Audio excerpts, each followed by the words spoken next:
સ્વાગત છે તમારું મારી ગુજરાતી રસોઈ ટિપ્સ ચેનલમાં। આજે આપણે બનાવીશું હોળી સ્પેશિયલ ઘઉંના લોટની મીઠી સેવ। તો મારી આ રીતે મીઠી સેવ બનાવવાનો આ હોળી ઉપર તમે જરૂરથી ટ્રાય કરજો। તો ચલો આપણે ઘઉંના લોટની મીઠી સેવ બનાવવાનું શરૂ કરીએ। તો સૌથી પહેલા આપણે ઘઉંની સેવ બનાવીશું। ઘઉંના લોટની સેવ બનાવવા માટે આપણે એક વાસણની અંદર 2 વાટકી ઘઉંનો લોટ લઈ લઈશું।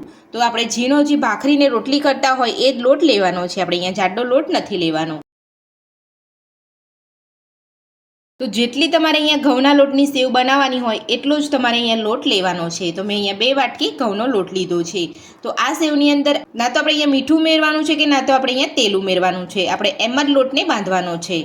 તો આપણે લોટ લઈ લીધો છે, તો હવે આપણે તેની અંદર થોડું થોડું પાણી ઉમેરતા જઈ અને લોટ બાંધી લઈશું।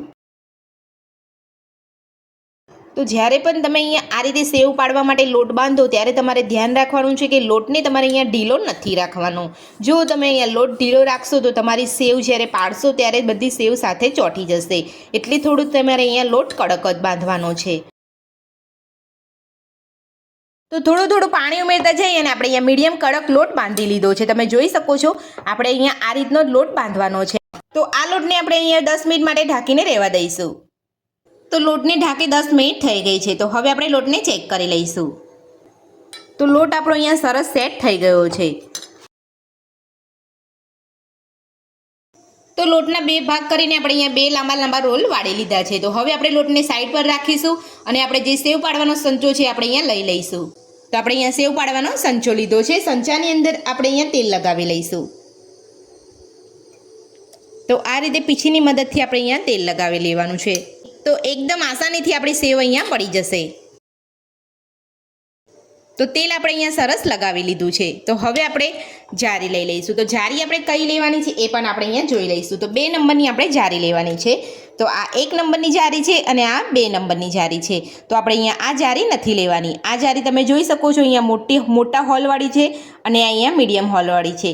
તો જો તમે આ મોટા હોલવાળીથી જારીથી તમે અહીંયા સેવ પાડશો તો તમારી સેવ બહુ જાડી પડશે અને જ્યારે તમે સેવ ઓસાવશો ત્યારે તમારી સેવ એકદમ લોચો થઈ જશે। એટલે આ રીતની આપણે અહીંયા મીડિયમ સાઇઝની આપણે અહીંયા જારી લેવાની છે। તો આ 2 નંબરની જારી કહેવામાં આવે છે। તો હવે આપણે જારી ઉપર પણ અહીંયા તેલ લગાવી લઈશું। તેલ લગાવીને આપણે સંચા સાથે અહીંયા ફિટ કરી લઈશું।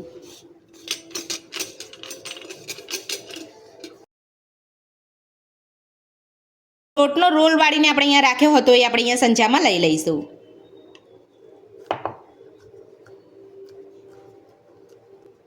તો હવે આપણે બીજો લોટ પણ અહીંયા ઉમેરી દઈશું।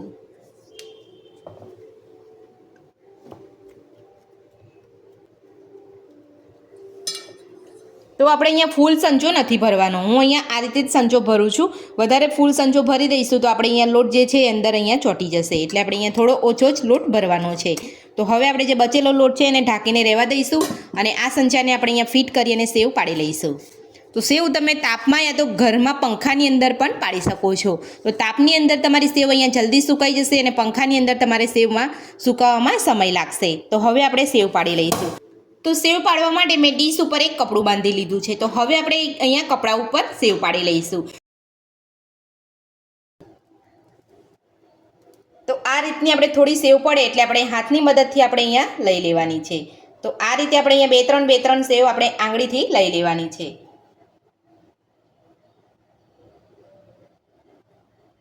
તો આ રીતે આપણે આંગળીની મદદથી સેવ લઈ લઈશું તો આપણી સેવ એકદમ સરસ અહીંયા છૂટી છૂટી પડશે। તો આ જ રીતે આપણે બધી જ સેવ છૂટી છૂટી સરસ પાડી લઈશું। તો હવે આપણે આ સેવને બીજા કપડા ઉપર લઈ લઈશું। તો તમે જોઈ શકો છો એકદમ આસાનીથી અહીંયા પડી જાય છે સેવ। તો મારે અહીંયા ગેલેરીમાં તાપ આવે છે એટલે મેં અહીંયા ગેલેરીમાં સૂકવી છે। તમારે આ રીતનો તાપ ના આવતો હોય તો તમે ઘરમાં પંખાની અંદર પણ સૂકવી શકો છો। તો એ જ રીતે બીજી સેવ પણ આપણે પાડી લઈશું। તો આ રીતે તમારે હાથની મદદથી સેવને અલગ કરી લેવાની છે।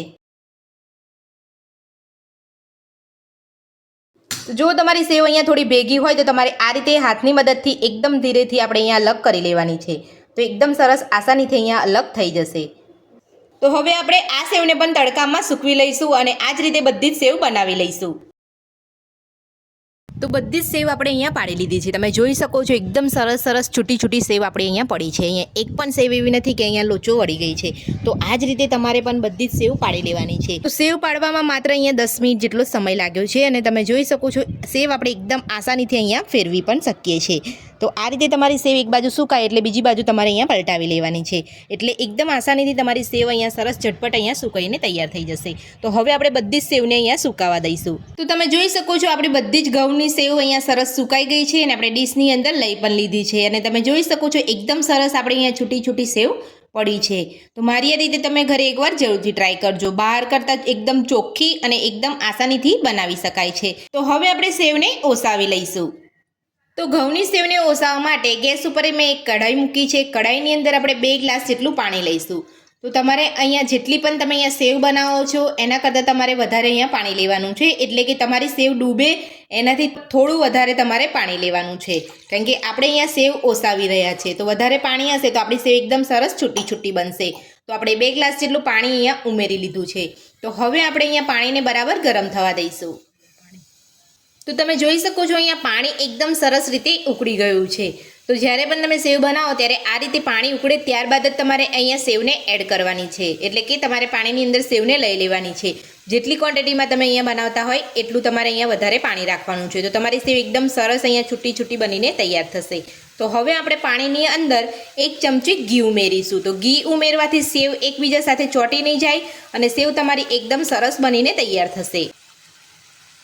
તો 1 ચમચી આપણે અહીંયા ઘી લીધું છે. તો સેવમાં ઘી એકદમ સરસ લાગતું હોય છે એટલે આપણે અહીંયા ઘી જ ઉમેરવાનું છે. અને જ્યારે પણ આપણે સેવ અહીંયા ઓસાઈ જાય ત્યારબાદ પણ આપણે અહીંયા ઘી જ ઉમેરવાનું છે. તો હવે આપણે અહીંયા ગરમ પાણીની અંદર થોડી થોડી સેવ ઉમેરીશું. તો સેવ આપણે અહીંયા ઉમેરી લીધી છે પાણીની અંદર. તો જેમ જેમ તમારી સેવ ઢીલી પડશે તેમ તેમ તમારી સેવ અંદર ડૂબી જશે પાણીની અંદર. તો હવે આપણે સેવને ઢાંકણ ઢાંકી અને 2 થી 3 મિનિટ માટે થવા દઈશું. તો 2 થી 3 મિનિટ જેટલો સમય થઈ ગયો છે. તો હવે આપણે સેવને ચેક કરી લઈશું.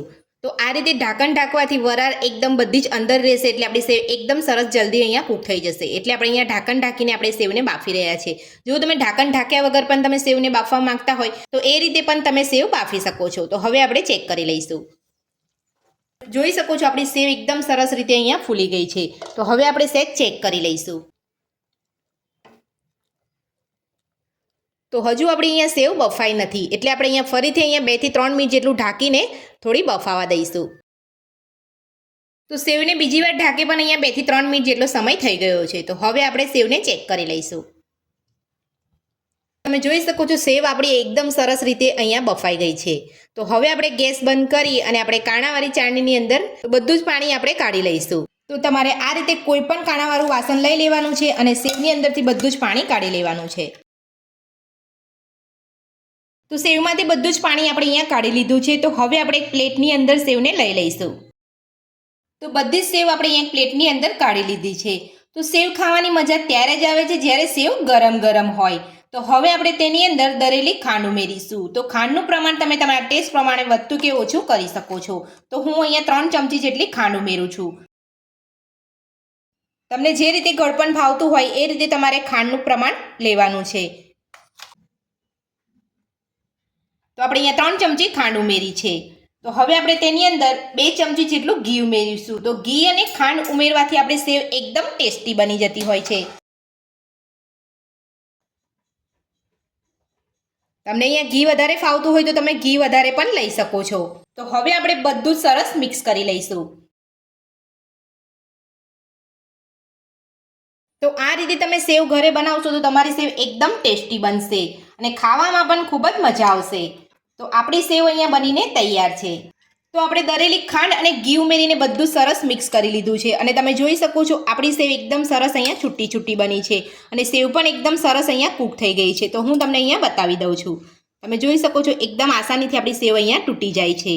જો તમને સેવ કાચી લાગતી હોય તો તમારે થોડું પહેલાં ચેક કરી લેવાની છે અને પછી તમારે આ રીતે ગાંઠની અંદર બધું જ પાણી કાઢીને પછી તમારે આ રીતે દરેલી ખાંડ અને ઘી ઉમેરીને તમારે મિક્સ કરીને ગરમા ગરમ સેવને ખાવાની છે. તો હોળી સ્પેશિયલ ઘઉંની મીઠી સેવ બનીને આપણી તૈયાર છે. તો મારી આ રીતે તમે ઘઉંની સેવ બનાવવાનું ઘરે એકવાર જરૂરથી ટ્રાય કરજો. તો આજની રેસીપી તમને કેવી લાગે મને કોમેન્ટ બોક્સમાં જરૂરથી જણાવજો. રેસીપી પસંદ આવી હોય તો વિડીયોને લાઇક કરજો, ચેનલને સબસ્ક્રાઇબ કરજો. તમારા મિત્રોને જરૂરથી શેર કરજો. Thank you.